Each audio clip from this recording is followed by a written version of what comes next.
Hey everybody, welcome to the Addiction Unlimited podcast, where you get to learn everything you want to know about addiction and recovery.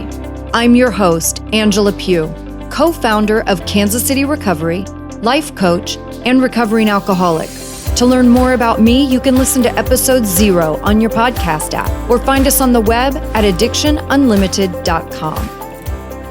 Hello, my friend. Welcome back to Addiction Unlimited. I'm your coach, Angela Pugh. Today, we're going to do something a little different. I was thinking the other day, if I woke up tomorrow and had to start my sobriety all over again, what would I do? Not what would I know or what books would I read or what podcasts would I listen to, but what would I actually do? And the funny thing is, after 20 years sober and coaching thousands of people and watching people succeed and watching people struggle, I realized I wouldn't really do anything differently. I actually got a lot of things right, completely by accident. Not because I had more answers than anyone else or I had some magical advantage, but because I had reached a place where I was completely exhausted.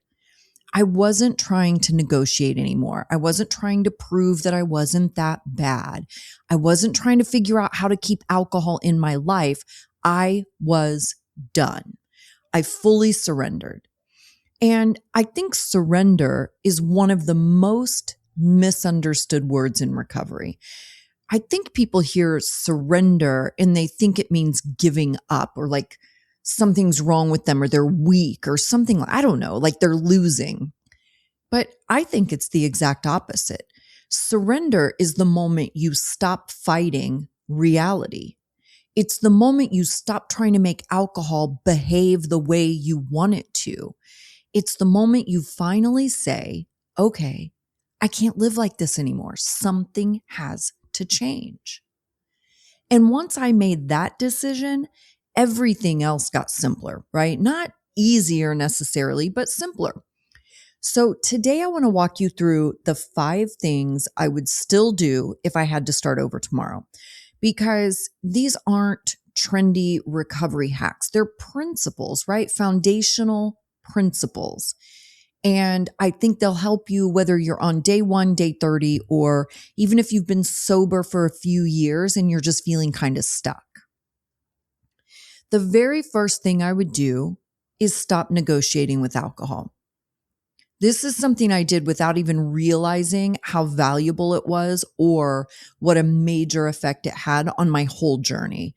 And I think this is where so many people are fucking this up from the first minute. They're not really trying to quit drinking. They're trying to figure out how to keep drinking without the consequences. And listen, I get it. I did that too. I tried rules. I tried controlling it. I tried promising myself I'd only drink on certain days. I'd tell myself, this time will be different. I'll only have 2. I'm going to try extra hard. I'll only drink 1 drink an hour. I made every deal you can imagine. None of them worked. Eventually, I reached a point when I realized something really important. The negotiation was the problem. As long as I was negotiating, I was keeping 1 foot in my old life and 1 foot in the life I said I wanted, right? You can't move forward like that. Imagine trying to go across a river with 1 foot on the dock and 1 foot in the boat. As soon as the boat starts moving, you're going in the water. So all of that, maybe just 1, I'll start Monday. I can drink on vacation. This time I'll stop after 2. I'll just get through this wedding. Every one of those thoughts is a negotiation. When I got sober, I stopped negotiating. And I know that sounds overly simple, but it really was that simple. When my brain would start chirping like, are we going to have a drink today? This is what time we usually start drinking. Do we want to drink? We could have a drink. Nobody would know. When my brain would start in with all that drama, I had one answer. No, we don't drink anymore, dude. Figure something else out. That was it. No debate, no committee meeting, no weighing the pros and cons, no maybe tomorrow, no I'll start over next week. Just no fucker, we don't drink anymore. Figure something else out. Because here's what I finally realized. Every time I entertained the conversation, alcohol had another chance to win. Every negotiation gave it another opportunity to convince me. So I stopped giving it opportunities. I made one decision, and then every decision after that became much easier. Because I wasn't deciding every Friday whether I was going to drink. I already decided we don't drink anymore. So the question wasn't, should I drink? The question became, okay, what am I going to do instead? And that one shift changed everything, because recovery isn't just about saying no to alcohol. It's about teaching yourself that alcohol is no longer one of your options. When alcohol comes off the table completely, your brain has to start looking somewhere else. It has to learn new ways to cope, new ways to celebrate, new ways to relax, new ways to deal with stress. That's what happens in recovery. You can't build a sober life while you're still protecting the possibility of drinking someday. That's why I say surrender is so important. Surrender is simply the moment you stop arguing with reality. You stop asking, but what if I can moderate someday? But what if I'm different this time? But what if I only drink on vacation? You stop trying to solve a problem that has already answered itself. And once I stopped spending all my energy trying to solve the alcohol problem, I finally had energy to solve the life problem. That's when recovery really started. Sobriety happened the day I quit drinking. Recovery happened the day I started building a different life. For me, those were the same day, but they're not the same thing. And if you're listening to this today and you're still negotiating, I want you to ask yourself one simple question. What am I trying to save? Am I trying to save my health, my relationships, my peace, or am I trying to save alcohol? Because you can't save both. Eventually, one of them has to go. The second thing I would do, and this is exactly what I did the first time, is I would stop hiding. And I want to be really clear about what I mean. I'm not saying you have to post on Facebook that you're quitting drinking. I'm not saying you have to tell every person you know your whole life story. You get to decide what's private. Privacy is healthy. Secrecy is different. Secrecy is driven by shame. Secrecy says, I hope no one finds out. I don't want people to know I have a problem. What if they judge me? What if they think less of me? That kind of secrecy keeps you trapped because thoughts get louder in isolation. Shame grows in isolation. The stories you tell yourself become more believable when nobody else ever hears them. And that's exactly how addiction wants it. Addiction loves secrecy. It loves darkness. It loves convincing you that you're the only person who thinks this way. You're the only one who keeps breaking promises to yourself. You're the only one who can't figure it out. None of that is true, by the way. One of the best things I ever did was tell people. I was very proud. So I told everybody, right? You don't have to tell everybody. You just have to tell the right people. And in my radical honesty, something incredible happened. As I shared myself and who I am and what I was doing, I got the opportunity to get really positive and incredible feedback and reinforcement. I was shocked by how positive everyone was. The minute I stopped carrying everything by myself, I wasn't carrying everything by myself anymore. And that's when I learned something that has become one of the biggest lessons of my entire recovery. You cannot heal something you're consistently trying to hide. If you're spending all of your energy trying to look okay, trying to convince everyone you're fine, trying to protect your image, then you have very little energy left to actually get better. Recovery requires honesty. Not public confession, just honesty with yourself and honesty with other human beings. Because when those thoughts stay trapped inside of you, in your own head, they grow. When you say them out loud, they almost always shrink because secrets die in the light. You've probably had this happen before, like something's eating at you for days and you finally talk to a friend about it.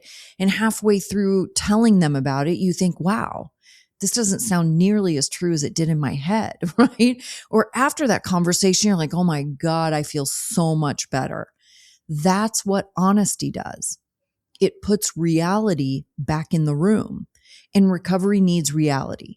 So if I had to start over tomorrow, I wouldn't hide. I would find safe people. I would tell the truth about who I am and what I'm going through, and I would let someone walk beside me because none of us were meant to recover alone. And I did this not only by going to meetings, but by sharing the actual truth with the people around me. Okay, the third thing I would do, or that I did, is I would make my world very small. You guys hear me talk about this stuff all the time. And I know that probably sounds strange because we live in a culture that glorifies more, right? More commitments, more events, more invitations, more productivity, more everything. But recovery doesn't need more.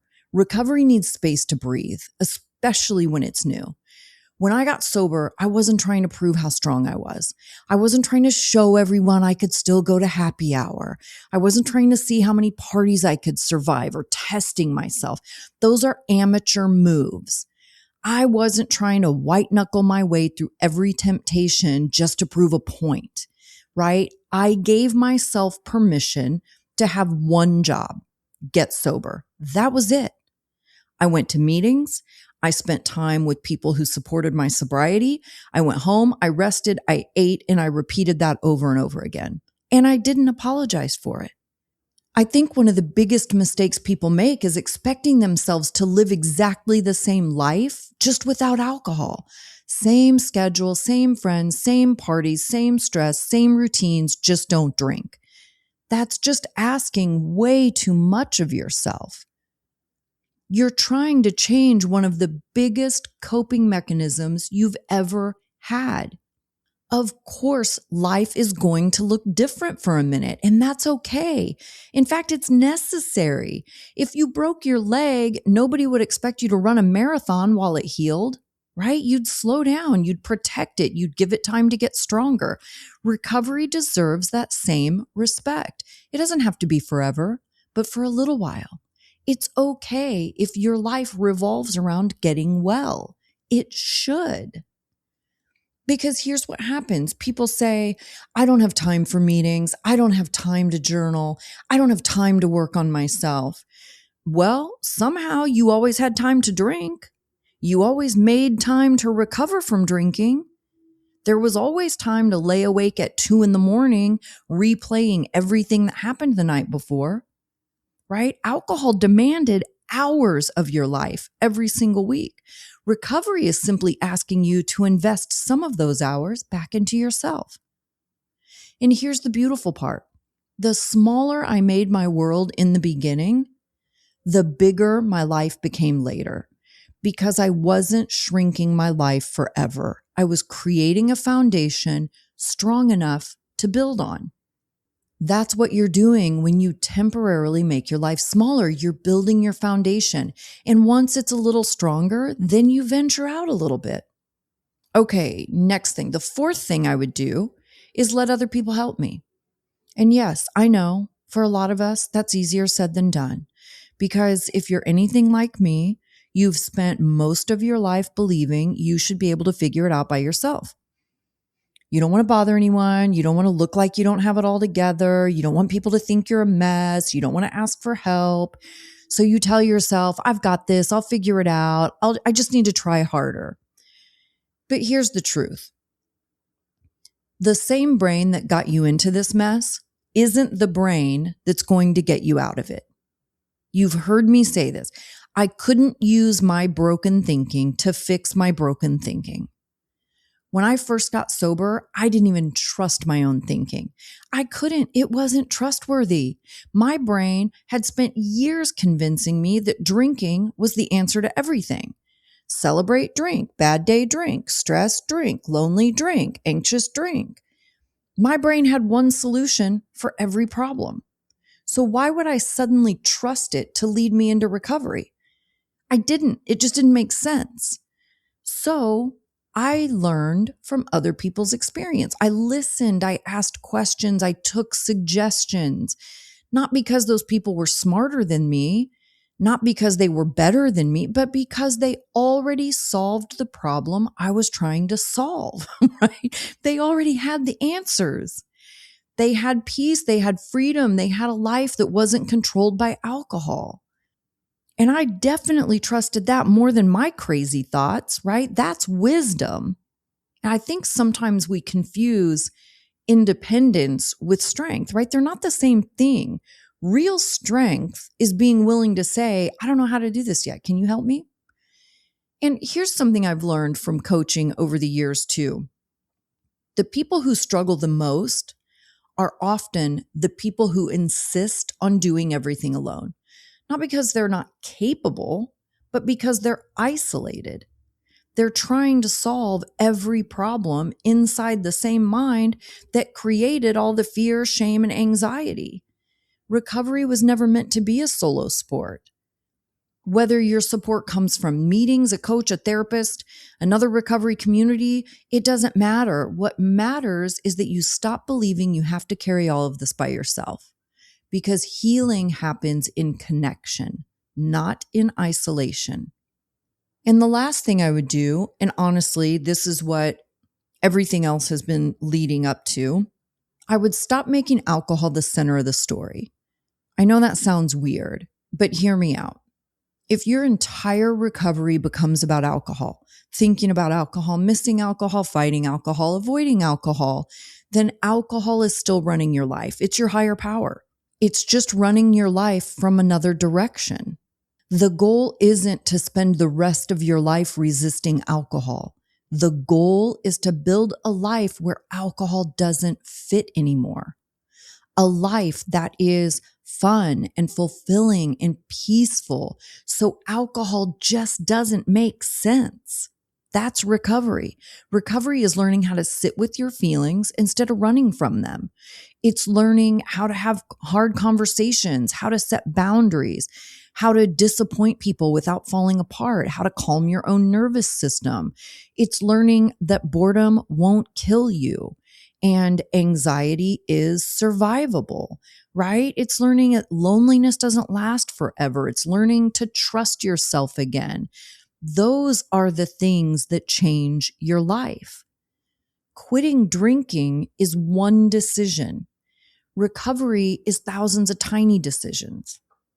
It's the decision to take a walk instead of pouring a drink, to ask for help instead of pretending you're fine, to tell the truth instead of hiding, to feel your feelings instead of numbing them. Those little decisions don't seem very exciting in the moment, but over time, they become your identity. One day you wake up and you realize everything's different, right? You don't spend every day thinking about alcohol anymore. Not because you have this incredible willpower, but because your life has gotten so much bigger. You've built friendships and confidence. You have peace.